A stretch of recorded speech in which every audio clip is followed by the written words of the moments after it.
Hello, fellow travelers and leapers. Welcome to Fate's Wide Wheel. I am your host, Sam Fain, and it's time. The season premiere for season 2, episode 1 has just taken place. If you're watching this immediately following the episode, if not, you could be watching it the day after, the week after, the month after, years after, even, who knows. However, from my perspective, it's just happened. Well, sort of. Actually, technically speaking, this is the day before as I'm recording this. But I'm dropping it immediately following the airing of the season premiere, and I am thrilled.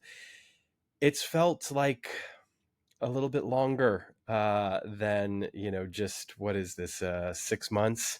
There's been so many things that have kind of occurred in between, both out there in the real world and even just for me personally. So that said, I'm thrilled that we're here to be able to talk about the show again, especially in light of everything that's happened with the strikes.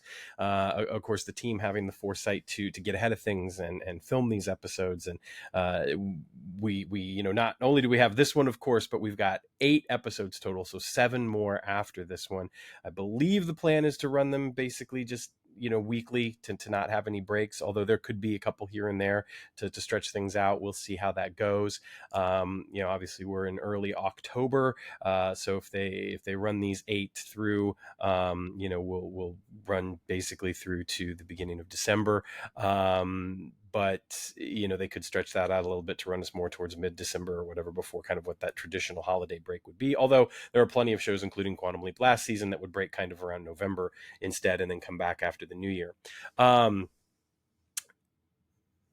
We obviously are wondering what's going to happen with SAG-AFTRA and AMPTP. The negotiations have, of course, resumed. My fingers are crossed. I know I'm not the only one. There's people that clearly have a much larger stake in it than any of us fans do, but we would love to have things resolved so that we can get at least the 5 remaining episodes, and hopefully more than that, get 10 more, get up to that 18 number that we had last season. There's not a whole lot else kind of on the news front to talk about as far as the show goes or anything else, because we're kind of just at a standstill waiting for more information. The writers and producers have been able to promote to the show a bit, which is great.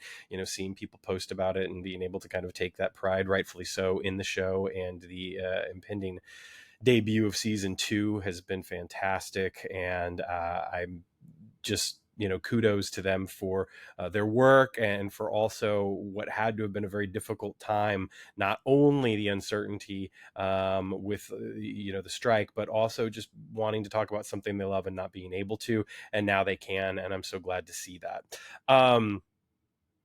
Let's not waste any time, though. Let's just dive right in. This is episode 201, and it is This Took Too Long, written by Martin Garrow and directed by John Terlesky. Right off the bat, we get something that is pretty fantastic, and that is, of course, Deborah Pratt narrating the sort of the prologue, much like she had for the series premiere episode last season. Only this time around, of course, she's kind of getting us up to speed on everything that happened in season 1, as well as reinforcing the fact that Ben has not arrived home. And immediately we see Ben leap into a privy on a military aircraft, and he realizes that he's not home, and he's not happy about it. Now, before we get into the rest of the episode, let's go back. John Terlesky is a director who has worked in film and television for a number of years, most recently working on The Blacklist and the Equalizer television programs. Has also done a number of other television shows on multiple networks, including Timeless for NBC, which, of course, gives us a little bit of the time travel flavor, as well as other genre shows like Agents of S.H.I.E.L.D., and has a career going back not only as a director, but as an actor as well, and has performed most recently in The Brave, but numerous, again, film and television appearances, including Murder, She Wrote, which is a show that we've obviously referenced here before on Fate's Wide Wheel. but a career that stems back all the way into the early 80s, with a lot of variety in there, to say the very least. And clearly it served him well, as he is now working as a director, and I think does an incredible job with this episode. Quite frankly, I really, really appreciate the direction, the cinematography, the writing, everything about this episode. It ends up feeling very cinematic, and I think that there's a wonderful pace to it. There's a wonderful sense of tension to the entire episode, while also having, the opportunity to take some detours with the flashbacks and moments of levity, provided, of course, mostly by the Abrams brothers. We'll get to them in a second. But it's just a wonderful, very tight episode that I think, it really brings the viewers in. And I have said this multiple times and can certainly stand by it now after you've seen the episode. It feels like a wonderful jumping on point or leaping in point for the series. So if you're coming to the series fresh, if you haven't seen all of season one, if you haven't seen much of season one, if you've never seen the classic series, whatever the case may be, this is such a great episode to jump in with. I firmly believe that. And I think it's interesting. It's kind of funny. There's no intention behind it whatsoever. And the episodes themselves are very different, but it kind of mirrors what we've talked about before with Honeymoon Express in the classic series. Honeymoon Express was such an excellent jumping on point for new viewers if they hadn't necessarily seen season one or all of season one, and in some ways I think encapsulated what the show was better than most of season one, quite frankly. So this mirrors that in many ways, and I really appreciated that. Of course, Martin Garrow is our writer, and Martin is indeed the showrunner, co-showrunner with Dean Georgaris, and known for numerous programs. Most recently, Keep Breathing and Kung Fu. Before this, he was working on The Blind Spot, which is another show that he was the showrunner on, and lots of other television programs. One of my favorites, we mentioned this before a while back after he was named showrunner, was Bored to Death, which is just a fun show on HBO with Ted Danson, Jason Schwartzman. His writing on this episode is just fantastic. I think that the episode really sparkles in so many ways, and the writing is definitely one of those departments. I look forward to seeing, what's going to come from him next. The other thing that's really, really nice about this episode, especially compared to the other episodes that he's written for the series thus far, is it feels a little bit more. I don't want to say the other episodes were not his voice in any way, shape, or form, but this, for some reason, to me, feels just a little bit more. To me, it feels a little bit more like his voice, free of maybe any of the entanglements of coming in as a showrunner to replace the former showrunners, and this kind of sets the template, I think, more for what he envisions the show to be. And I have every feeling that that's going to continue on. The vibe that we're going to get from season 2 is very much a case of the writers and producers in that room being able to to say, like, this is our show, this is what we see the show as, and this is what we want it to be, and not feel beholden to anything that might have been left over or already put in place before they got there. And that is not to cast any shade or too critical of an eye on any of the people that were working on the show before the folks that we're more familiar with now got there. It's just to say that when you come into a situation like that, how much of your own stamp can you really put on something? When you're dealing with time and money and the efforts that have already kind of been laid down, you want to be respectful of that, and you want to, of course, acknowledge that and be able to work within the framework that you're given. But now it genuinely feels like season 2 allows them to create their own framework while still honoring season 1. It's not like they've just thrown that, out the hatch and said, okay, forget about all that. This is what the show is. They're still honoring that and carrying over all of the wonderful character development and story points that we got from season 1. It just feels refreshed. And I'm not even certain the show needed that refreshing. I've spoken to a few people, and I've mentioned that a couple of times, and it does. It just feels fresher in a lot of ways. And it feels a cut above. They've stepped up their game in every way, as far as I'm concerned.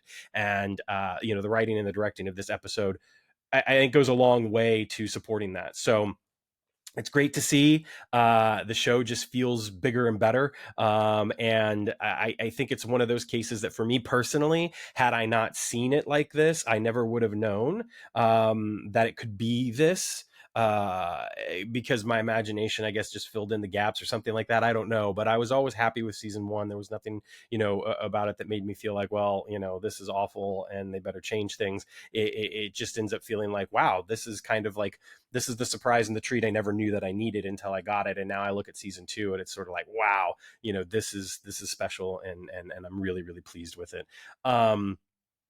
Let's move on to the episode itself. Of course, we see Ben immediately. He's frustrated, upset, angry even about the fact that he is not back at the project. He did not get home. And man, it's easy to feel it. It's easy to feel his disappointment and his anger and his frustration. And it feels like this wonderful, again, I don't think it's intentional, thread to the original series.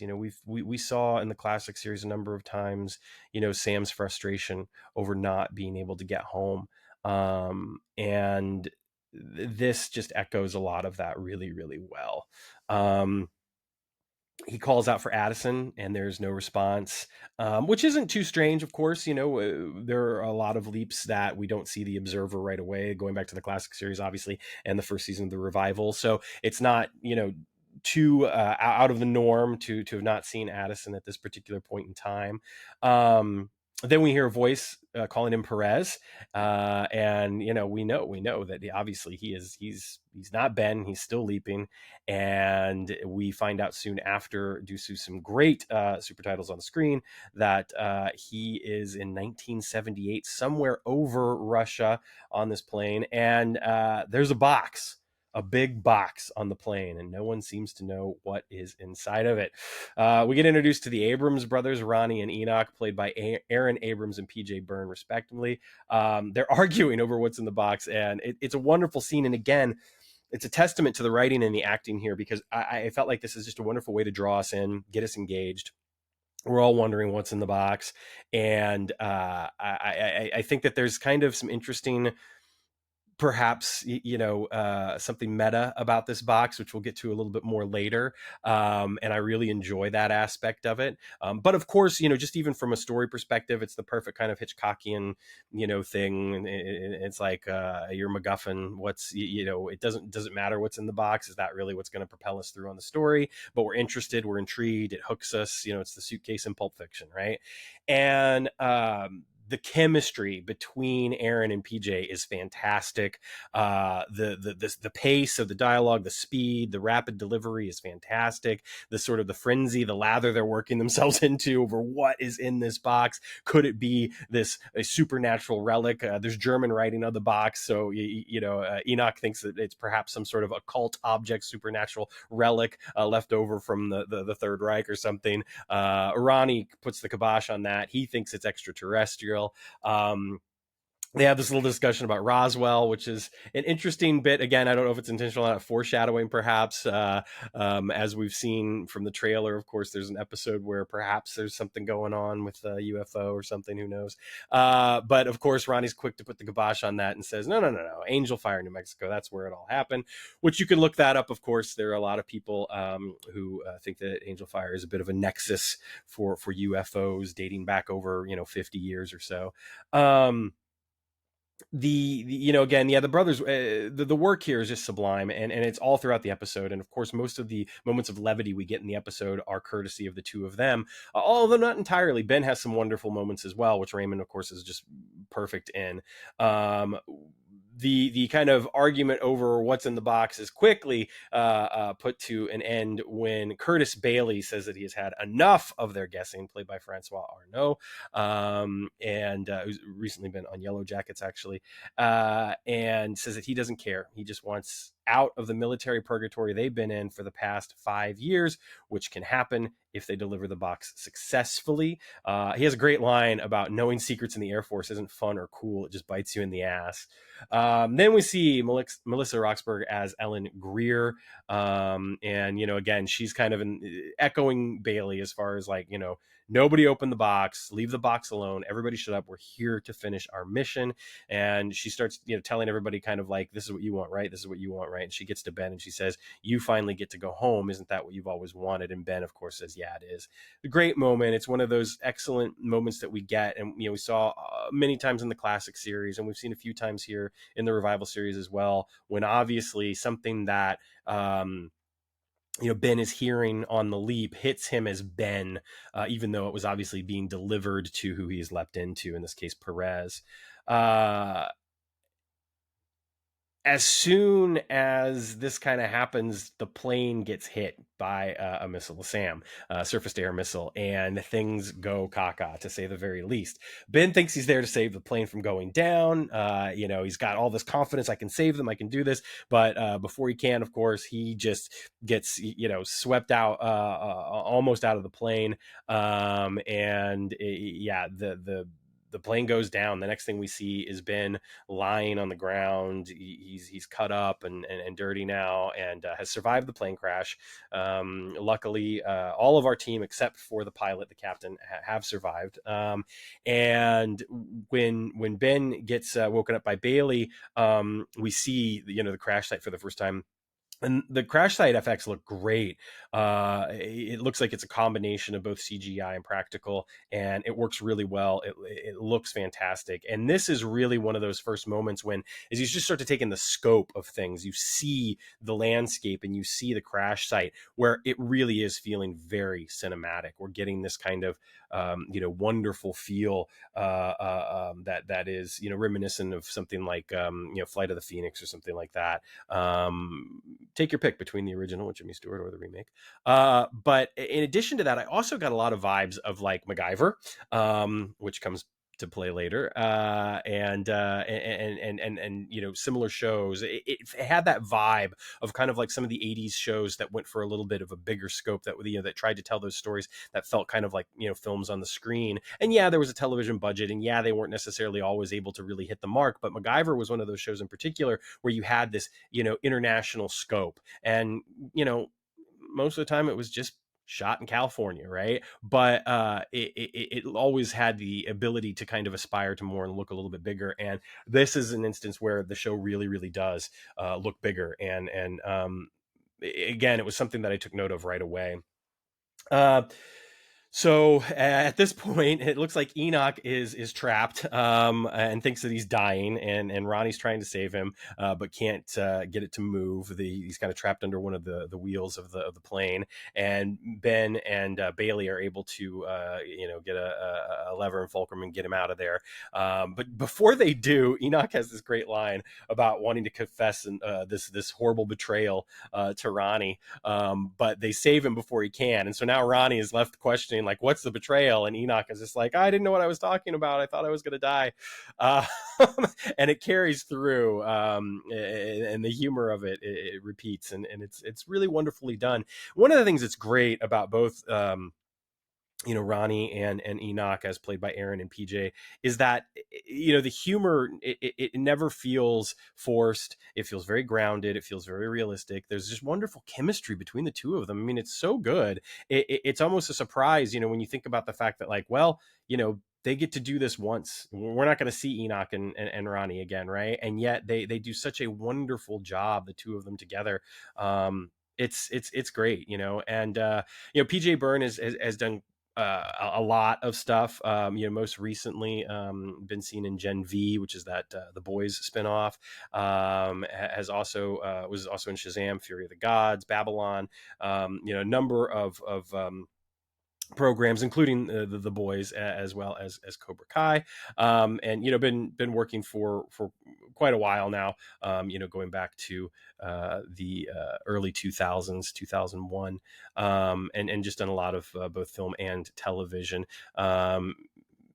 and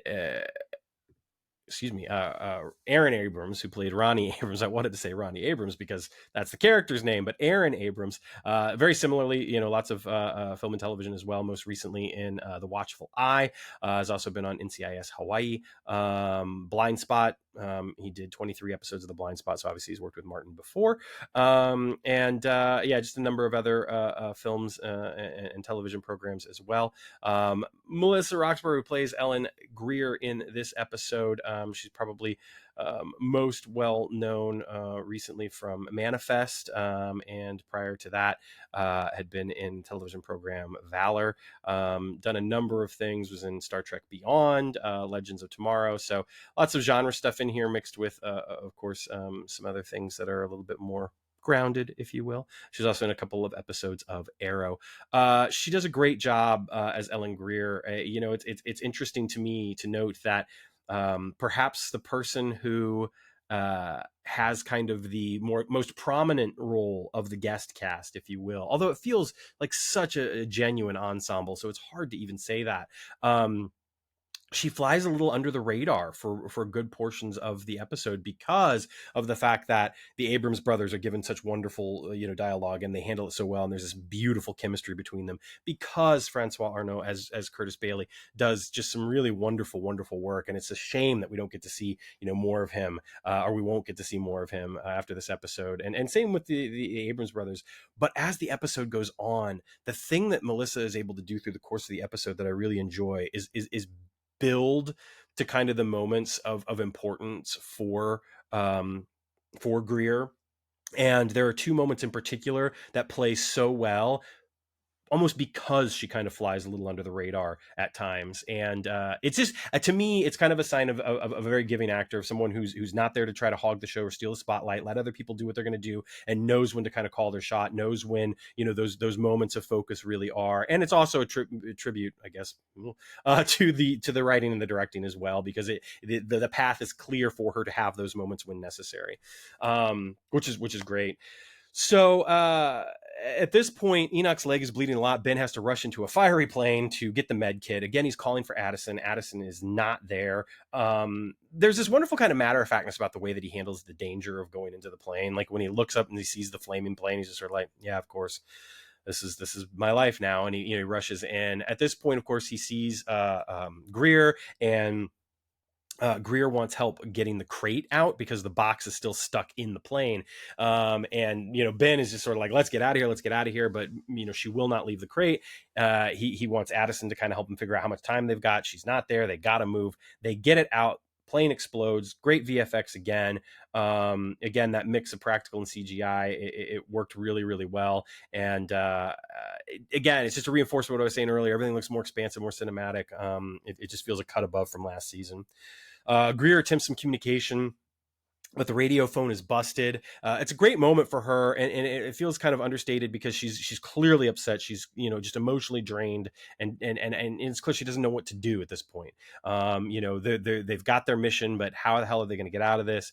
Okay, she's got to be the one to be in charge, and at the same time this is happening, the captain who died in the crash is being buried. They're discussing what they should say about him. Enoch ends up trying to have a little bit of commentary about him. He says he's from Iowa. He's actually from Idaho, Ronnie tells him. It's just a nice moment, again, played for humor, but there's also a gravitas to it. Bailey ends up taking a ring from the captain and says his wife would want to have this. Ben notices it. Seems like there's a little bit of weight to this. Greer has no problem saying that, the captain was an awful person and, they didn't like him. Let's just move on. So it's kind of like, again, focus on the mission kind of moment. There's a really nice moment when Bailey takes the ring. Ben has this wonderful flashback. And I think for fans of the show coming in from season 1, and for fans of the classic series, this particular moment, this flashback that happens about 10, 11 minutes in to the episode proper, give or take, with, commercial breaks and such, is going to be just a tasty morsel, to say the least. We see Addison in the Fermi suit. They're running some tests. That reminder that she was originally going to be the leaper. And another reason why this episode's such a great leaping in point, because we get all the information we need to know. Some of the stuff that was kind of spelled out for us in the original premiere, right? It's not that, right? We're getting this wonderful kind of just economy of storytelling. We see her in the farming suit. We know what that means. We get kind of the idea that like, okay, she's leaping. And yes, it's discussed a little bit between Magic and Ben, but it's not necessarily stated in this kind of expository way. Instead, we get this wonderful character moment between Ben and Magic about Ben having his doubts and fears and really, you know, being worried about Addison. And Magic has this wonderful, wonderful line about saying, hard as it is to be the time traveler, it's harder to be the people left behind. For them, there's no adventure, just the longing. And Ernie just fucking nails it. It's so good, and it feels like an incredibly important moment. And it's a moment that kind of feels like it pays off some of the stuff from season one, the character moments, especially Ben's journey, and of course the journey of the project, the team members back at home. You know, we see all of that, but we often don't get it encapsulated in such a wonderful way. And it's a great piece of dialogue. And again, Ernie's delivery is fantastic. Of course, for classic series fans, one of the things that might be even cooler here is that we get Sam name checked, we get Al name checked, and perhaps even more importantly, we get the information that Sam has a wife. Now, of course, if you're a fan of the classic series, you know this already from the leap back. However, this is not a piece of information that has been given out at all in the revival series until now, and it's lovely. It's awesome. I think for a lot of people who have been wanting more, who've been wanting confirmation, where's Donna? What's happening with Donna? Where's Sammy Joe? What's this? It's just a nice reminder, I think, from the team working on the show saying like, we know, even if it's not a direct response, even if it's not put in there for that reason at all. It's just, I think, hopefully for fans of the show that might have been disappointed that some of those things weren't addressed already, it's just nice to know. It's like, hey, here's your nod. You know, you're going to get these. That stuff's going to continue to happen. It absolutely is. And I think that there's something about these flashback scenes also that just feel a little bit different from the rest of the episode in all the right ways. And it's so great to see them because this is the first of a few that we'll get. Back in the leap, we get this wonderful moment where Ben is going to fix the radio and mentions that he can Frankenstein this together like he used to when he was a kid. He's worked with stuff like this before. And of course, Greer is like, hey, that is, new technology. How can you possibly know that? And he says it's a metaphor. Ronnie kind of gets after him. And it's just this really nice moment because it's reminiscent again of some of the stuff from the classic series when Sam would say something like that and then have to cover for it. And it's a great reminder. It's like Ben is a man out of time. Like Ben has no idea. He has a feel sure for when he is, but he doesn't know for sure that it's 1978, right? He has no one telling him that. He has no idea, really what's happening here other than the circumstances that he's in. And I think that Ray plays it so well. Like there's just this wonderful, he's on his toes. Ben is so on his toes throughout the course of this episode. And there's this, I wish I could define it, but it's hard to articulate, but there's this wonderful, earned, well-worn feeling about Ben. And it's almost, not quite, because he's too compassionate for this, but it's almost dismissive in a way of the idea that anyone would try to confront him about any of this sort of stuff, because for him, he's like, hey, I'm here to do my best to save all of you, so just shut up and leave me alone. And yet, still playing into kind of the more humorous sides of things that provides some great moments of levity as well. And again, Raymond does such a wonderful job with that, and the writing, of course, helps him in that department too. He then, of course, has the line about MacGyvering the radio, and they call him out on that one too. He says he has an uncle. And Ronnie's like, "You have an uncle named MacGyver?" But on my mother's side. And again, it's just I don't know. There's something really, really nice about those moments that I really like. And again, it feels very classic series in a lot of ways. And I love the fact that we get to spend so much time with this guest cast because they're phenomenal. And it's wonderful. We get some great information just prior to this about how the Abrams brothers were smuggling contraband into Vietnam. You can look up Air America or watch the film for more ideas about that. Bailey apparently pissed off a general. Perez embezzled petty cash. We get this great moment. This is one of those moments I was talking about with Melissa where she has a moment where it really works for her. And it's nice that she flies a little under the radar prior to this, where she says she was top of her class. And the only reason she's here is because, she wasn't born a man. And this is the only mission that they give her. And she wants it to be a success, not only for her, but for all of the other women serving their country. Of course, Ronnie rebuts with, we're going to die for feminism. And they're not quite on board. But eventually, they get all back on it. Ben again is calling for Addison as he's fixing the radio. He apologizes for not coming home. He thought that he was. He's trying to not be worried about her not making contact yet. But he also says that big chunks of his memory are coming back, which of course we've literally seen by way of this flashback. I think it's great that Ben's going to have those memories back. Ultimately, the Swiss cheese thing, it worked incredibly well in the first season. It worked for the classic series, obviously, but it's not necessary, I think, in many ways for this right now. And I think that it's going to facilitate a deeper growth of character for Ben as we move forward by having those memories. So it was really kind of nice to kind of hear that, to see that in action. And he has this wonderful line. I think a perfect example of that is remembering Addison more means he's missing her more. And that's exactly what I'm talking about. By having these memories, it's going to add even more depth to an already wonderful character. But he says he's got to make it home. He's going to make it home. And time will tell, right? We get a really nice scene between Bailey and Ben. Ben asks about the ring. Bailey tells him that he lost someone very important to him. Ben tells him that he's engaged and, he hasn't seen her and hasn't been able to touch her. And Bailey's surprised, and there's this thing about, if you hit your head, and Ben's like, yeah, maybe we should get that checked out. It's just another one of those wonderful little moments that are peppered throughout about Ben being kind of that man out of time and having to kind of watch his step, but not necessarily watch it too closely, right? We can explain away anything, especially given the circumstances of this particular situation. They see a truck approaching in the distance. Here come the Russians. Not a good thing.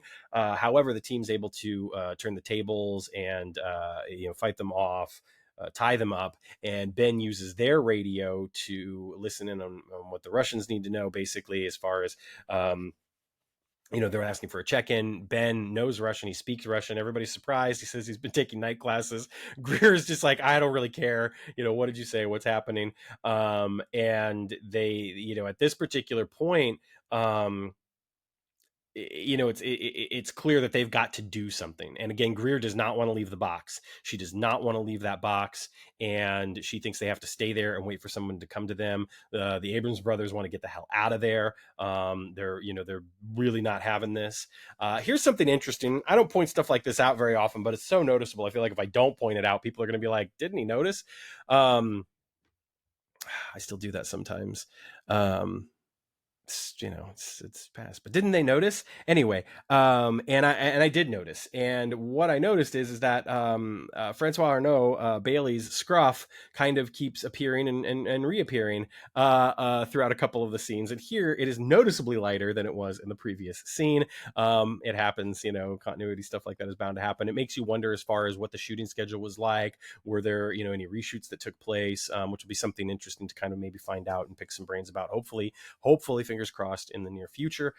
We shall see. All this descent, however, leads Ben to having another flashback, and it's a great flashback. We get to see Ian and Jen calling Ben out for having the crush on Addison. Ian tells Ben that they have run a program through Ziggy to determine what the odds are of a romantic relationship between Ben and Addison, and it turns out Ziggy says they're 50-50.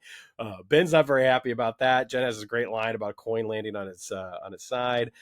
Ian, of course, is still trying to reinforce the idea that it's like, hey, who cares? Like, you should do this. And Jen is right there with them, and it's really nice. Again, it's just a wonderful moment. It's great to see Jen and Ian, who we've not really seen up until this point, and these flashbacks facilitate that in a great way. And there's a reason for it. We'll get to that later.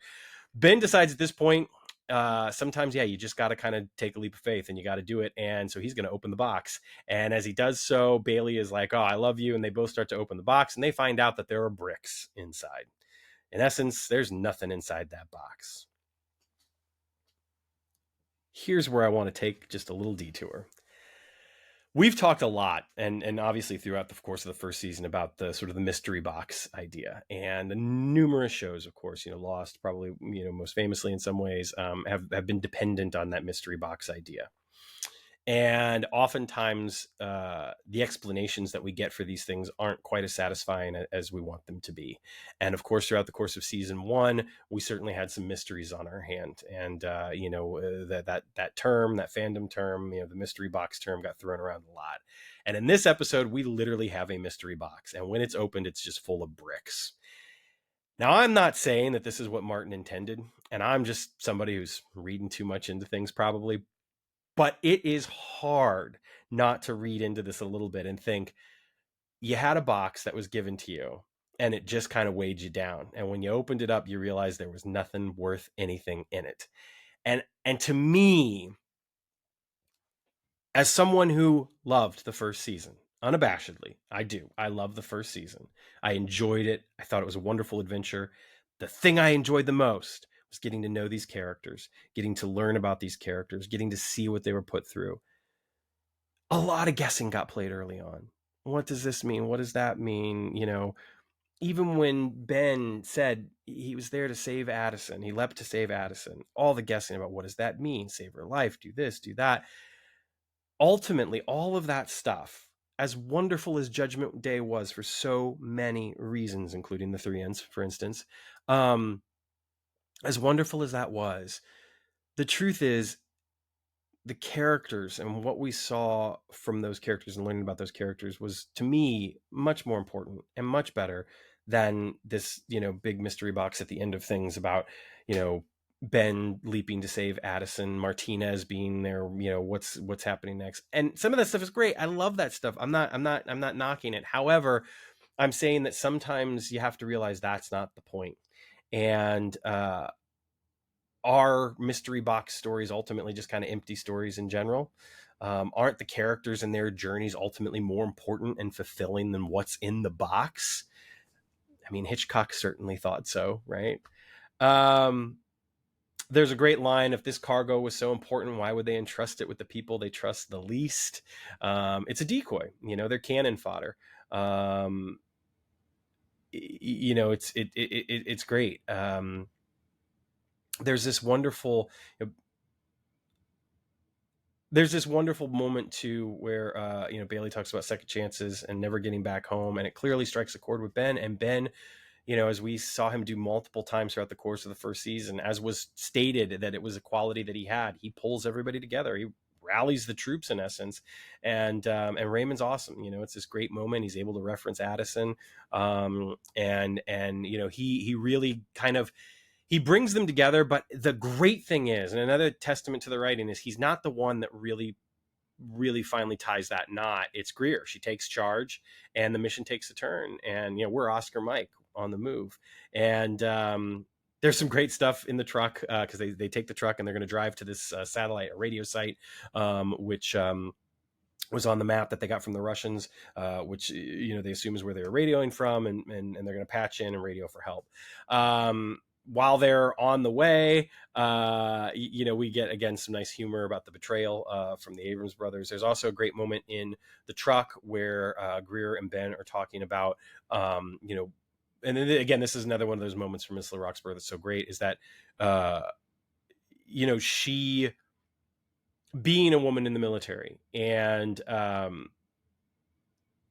the obstacles in her way, and wanting to complete this mission, wanting to basically prove a point.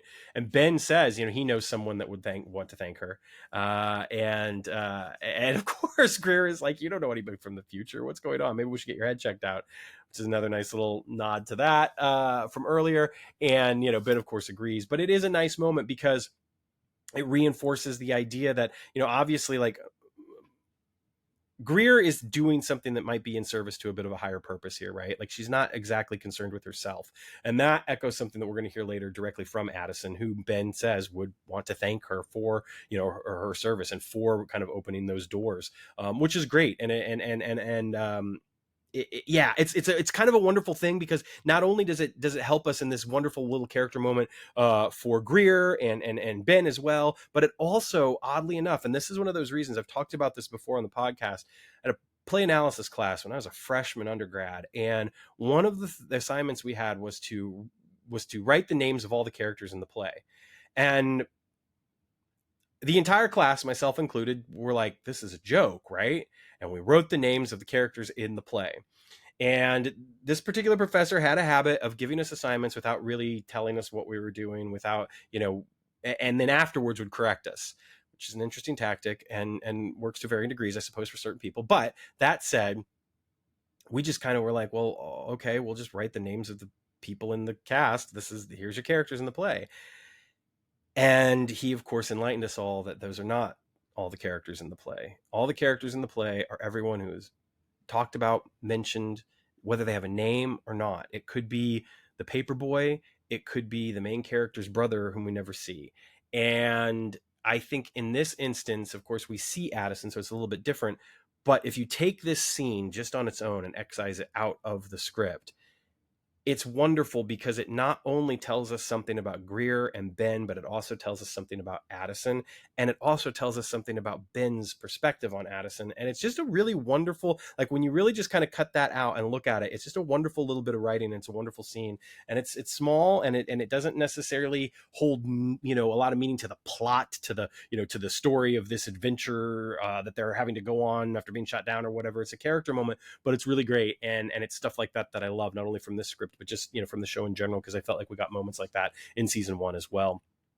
The truck pulls to a stop. They almost hit a landmine, and they get out. They're going to look to see if they can find it, and who finds it but Bailey. And the way he finds it is he's standing on it. It's a pressure plate, so as long as it doesn't step off, it won't actually explode.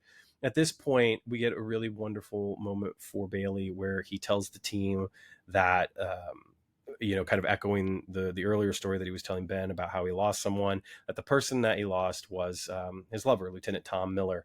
And Tom's parents read Tom's diaries after Tom died, and they found out that he was gay and in this relationship with Bailey. And it just so happens that Tom's dad was a general, and rather than making a big deal out of it, trying to discharge him or anything like that, he decided to assign Bailey to this team. And he's shipped off to be a part of the disgraced half dozen before the captain died. Of course, now it's only 5, but it's a really nice moment. And again, it's just a really great character moment, and Arno does a wonderful job with it. And throughout the course of this episode, it's one of those episodes where, echoing back to like John Chafin and Somebody Up There Likes Ben, or Deborah Ann Wall in Fellow Travelers, you just, sometimes it's a shame that we only get to spend a little bit of time with these characters. And I wish that, Francois Arnault in particular, like just as an actor, it's like, man, I really wish that we could get to see more of him. But again, it's a wonderful moment, and it's just one of the beauties of what Quantum Leap can do, right? Is that they can create like these mini movies every week, and bring in these guest casts that can just rock it. And in this case, I would argue we've got probably the best overall guest ensemble that we have had up until this point. I bar none. Like, I cannot think of another episode that had as strong of a guest cast across the board as this episode. Ben devises a plan. They refuse to leave him, and they are able to basically use their own weight in descending order to negate the pressure plate and any potential explosion. Whether or not that would really work, I have absolutely no idea. I've not done the research, but I'm sure somebody out there will, and when they do, we'll hear about it. But it's a nice moment. Again, the team is really gelling. After all the dissent that they've had, there's something about the way that Curtis shares the story with them that they're like, we're not leaving you.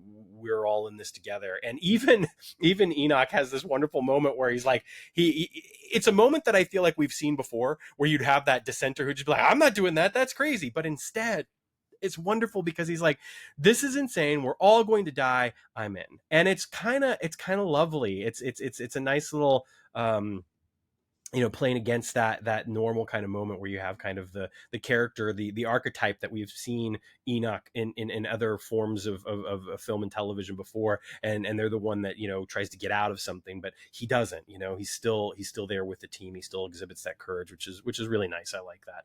Ultimately, it works. They make it to the satellite, but it's not a radio site. It's a SAM site instead, and it's the SAM site that likely shot them down. It's a great miniature. I love the fact that they use a miniature for this. miniature work when done well, just it's awesome. I think it raises the level of things a bit.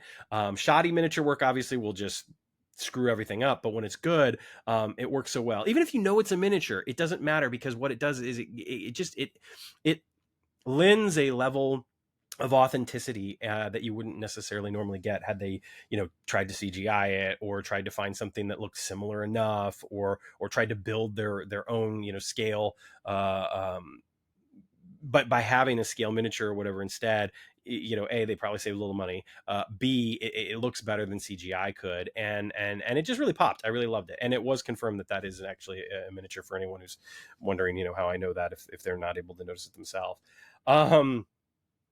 So at this particular point, they oh, this is actually, I should mention we got some Rolling Stones Jumpin' Jack Flash in there, so spared no expense on the tunes. Once again, great soundtrack for the show.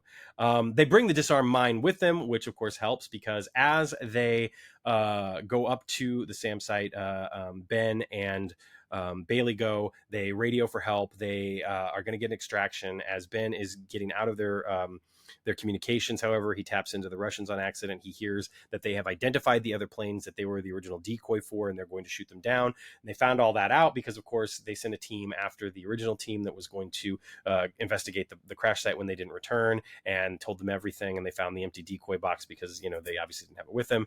So now Ben is like, we've got to stop them. The team argue over what to do. Ben gets another flashback with a conversation with Addison about military service, serving something greater, a goal greater than any one of us alone could accomplish, because Ben's scared. He doesn't want her to go, and he's worried about her, and he doesn't know what he'll do if something happens. And he asks the question, what if I lose you? And Addison says, then you'll come find me. And it's great, and it's a wonderful moment. Ben immediately asks her out to dinner at a great Chinese place, and we basically now dovetailed with the season 1 finale and the events that are going to occur there. It's really nice to kind of fill in those gaps, and I love the way that they've done it. It serves the Leap story very, very well. It takes nothing away from the Leap story. The flashbacks are all compact. Again, it's that economy of storytelling. We get great character moments. At this point, the actors are so lived in those roles, nothing feels out of place, and it works so well, and none of it feels like just purely expository. It serves a higher purpose. So there. Greer gets things back on track. We're here to help people. Ben agrees, and they finally have an important mission. They tie the mine to the front of the truck. Ben and Greer drive the truck in. They jump out. The missiles have already been shot. Ben says it's okay because once they blow things up, the missiles will turn to heat seek, which means they'll turn back to the explosion. Bailey's like, or not Bailey, excuse me. Greer's like, we better get out of here quicker. So they both jump out of the truck. Hits it, explodes, the missiles come back. Great VFX again with the destruction of the SAM site. It's really, really nice. At this point, mission accomplished. We know that they're going to get in the truck, drive those 5 clicks to the extraction site, and get taken home. We don't know exactly what's going to happen to any of the characters because we don't have an observer. And the reason we don't have an observer proper is explained to us in this moment, because as Ben and the team are kind of celebrating, all of a sudden we hear Ian's voice.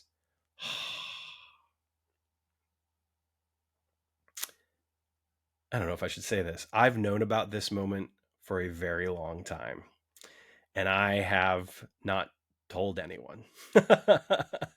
And I sat on it. I'm not alone. I'm sure that there are others that were able to find out similarly to me. There was an audition side that was out there for a moment before it got yanked off, and yeah. It is an incredible moment seeing it realized. And we find out that it's been 3 years. The project has been shut down as of a year ago. Ben was declared dead. They had a funeral. Everything has changed. And then Ben leaps. It's magnificent. I love this moment. And when I mentioned that refresh, and I talked about it prior in the preview episodes that I did after I'd seen the first 3 screeners, this is exactly what we're talking about. Everything has changed. This is not going to be more of the same. And the wonderful thing is it's not just story, it's character as well. Like, these characters are now in a completely different situation. There's no chance of monotony as we go on throughout season 2.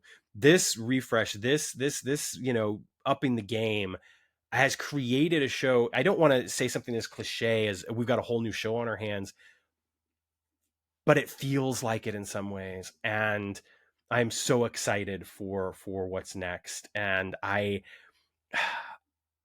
think that this was the right move for so many reasons. It was genius. It was smart. It was Martin. This was his idea. And I think that, to go back a little bit to that meta idea of the box, whether this is true or not, the idea that they can jettison kind of any of the weight that might have been holding them down or holding them back, or that they felt beholden to beforehand in finishing season 1. And that is not a criticism, because I loved season 1. I love the work that was done on season 1. I love the story that was ultimately told on season 1. But now it just feels like we have a group of artists that can do what they want to do, how they want to do it, without necessarily having to be tied to something that was set in place before they got there. And yeah, there's something in the air about season 2. I think it's going to be phenomenal, and I think that this episode sets an incredible tone.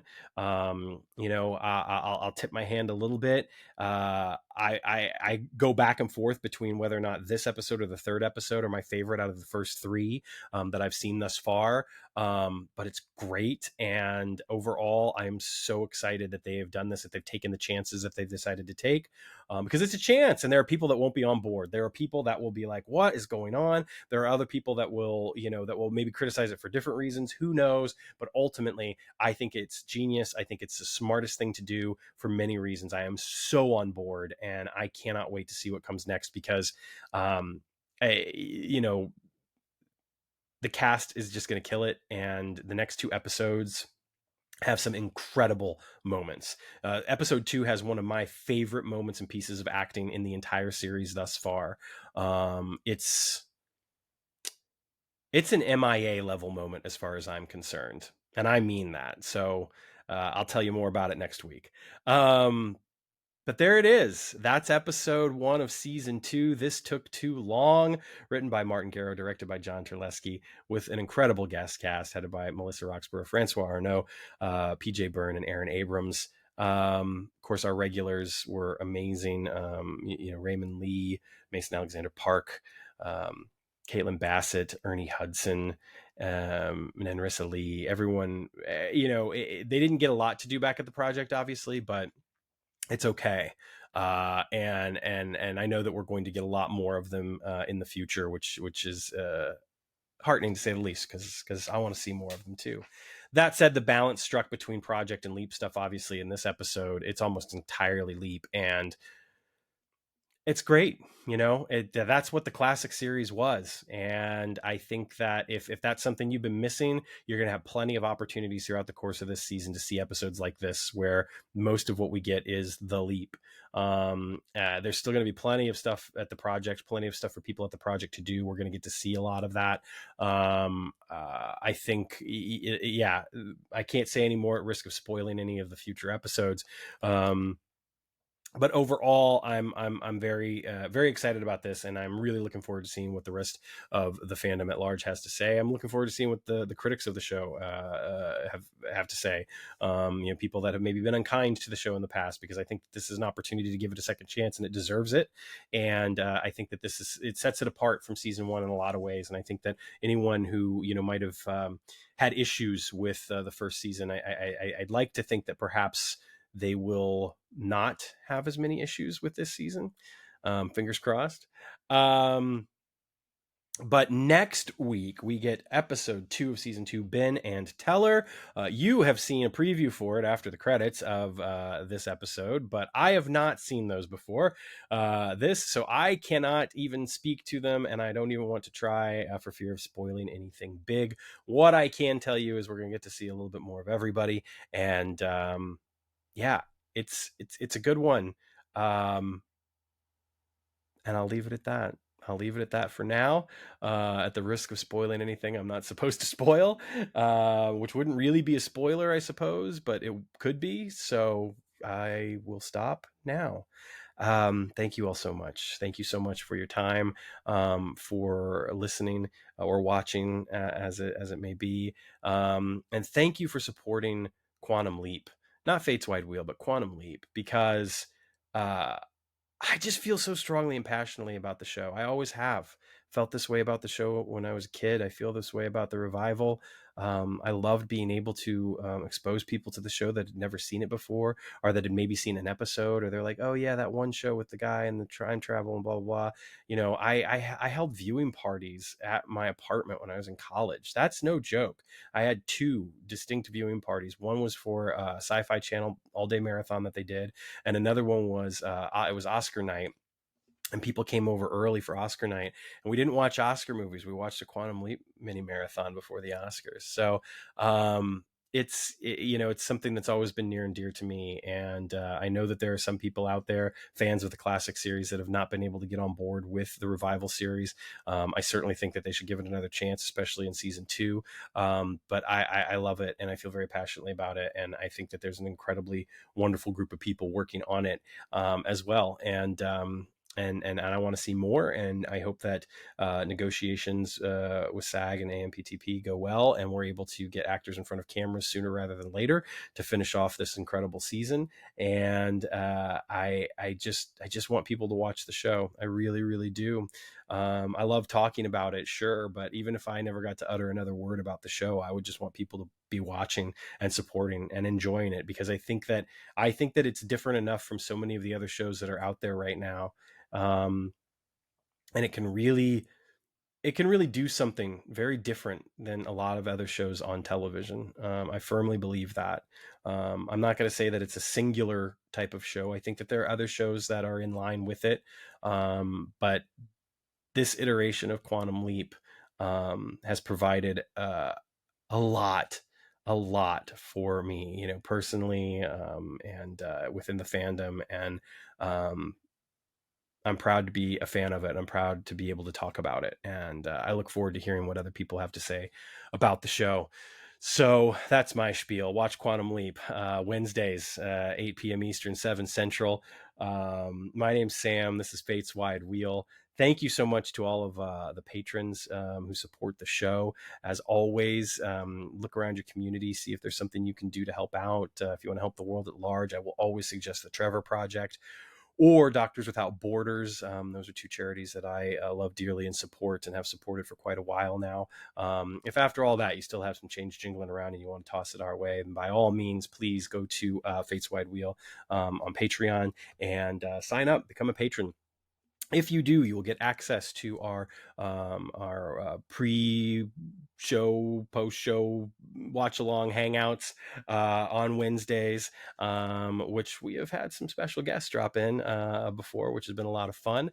And you will also get early access to any interviews that I do with any cast or crew members going forward, when that is able to happen again. Obviously, that's not something that we're doing right now, out of deference, of course, to the strikes. But that said, hopefully we'll be able to get some of those in there soon. They will always be available to everyone. However, you'll just kind of get first dibs on them. If you're not in a place financially to support the show right now, but you are interested in some of this content, shoot me an email, let me know, and see what I can do. It's going to be interesting. There's a lot of new technology, new services, etc. I'm not using Zoom anymore, and things should work out. Hopefully, they worked out tonight. It's going to be a little different going forward, but we'll make it work. So anyway, thank you all so very much. Those of you that currently support the show, I'm grateful for it. It kind of knocks my socks off that people do that and want to support in that way. So I thank you so very much much for that. And I will certainly do what I can to offer even more, even more for the wonderful people that have supported us not only for so long, but have supported us just recently, because we have a new supporter, and that is James Gould. And it looks like James is from New Zealand. So James in New Zealand, thank you so very much. I have to say, not only am I just kind of blown away by the fact that people support this show financially, but the fact that we have listeners all over the world. When did that happen? And yes, I still say we, because this is still does not feel like a solo endeavor. And one of the reasons why it doesn't feel that way is because of people like you. And I'm not just talking to James, I'm talking to anyone who's watching or listening right now. I thank you so much for being a part of this, for being a part of this awesome fandom, and for allowing me into your ears. Or if you're watching, which I'm tired. It's bad. My spouse is out of town right now. It's just me and the kiddos. Whew. It's a lot. What can I say? I'm going to give a shout out to one of our patrons, as I have been doing recently, and that's going to be Dermot Devlin. Dermot, I think you're awesome, and I appreciate so much the way that you share in social media. We are friends on Facebook, friends over on the Twitter, X, whatever we want to call it, and you sharing your stories, and sharing not only your stories, but also your how do I want to say this? What's the right word to say?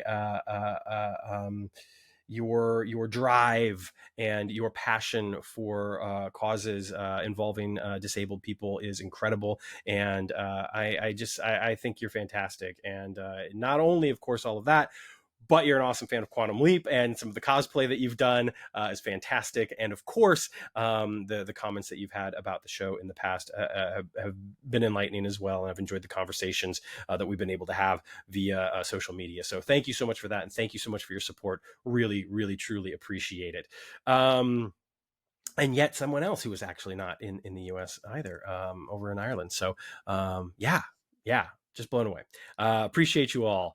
I'm going to get out of here. It's definitely time to go. This went on a little bit longer than I thought, but what's new? Thank you so much for your time. Thank you so much for everything. Take care of yourselves. Take care of one another. Stay safe out there. And remember, always, always leap responsibly.